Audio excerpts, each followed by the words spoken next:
When solving word problems, we are going to go through a 4-step process to help find our answer. Below I've written out all 4 steps, starting with step 1 of to read the problem, then we want to organize ourselves, then strategize and solve, and finally we want to confirm our answer. So let's start with step 1 by reading the problem. Francine had a collection of 599 jelly beans. She donated 435 to a Guess How Many Jelly Beans in a Jar contest. How much does she have left? Now that we've read the problem, let's move on to step 2 of organizing ourselves. To organize ourselves, we want to figure out what the question is asking. In the last sentence, it asks, how many does she have left? So we need to find out how many jelly beans Francine has after she donated 435. Now the key term in this problem is the word donated. The word donated to us implies that we need to use subtraction because she gave away a certain amount of jelly beans. So now that we've organized ourselves, let's move on to step 3 where we strategize and solve our question. So we know that Francine has a collection of 599 jelly beans.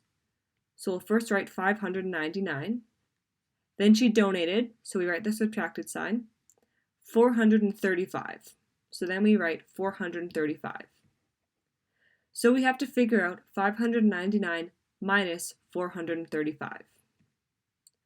To do this, we want to set up our question by writing our first number on top, 599, and our second number on the bottom, 435. Now we want to make sure that all of our digits are lined up with our 9 and our 5, our 9 and our 3, and then our 5 and our 4. Everything's lined up, so we add out a subtraction sign out front and then a line underneath.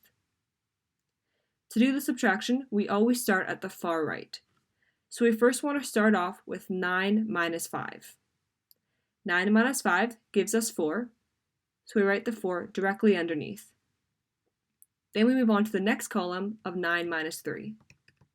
9 minus 3 gives us 6, so we write the 6 directly below it. Then we move on to our last column of 5 minus 4. 5 minus 4 leaves us with 1, and we have our answer of 164.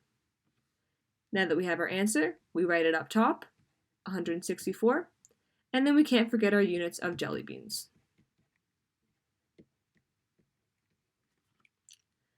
So now that we've solved the question, we can move on to our final step of confirming our answer. We know that the question asks us, how many jelly beans does she have left after she donated a certain amount? So we took her original amount of jelly beans, and we subtracted it by the amount that she donated. After we went through our subtraction, we found out that she had 164 jelly beans left.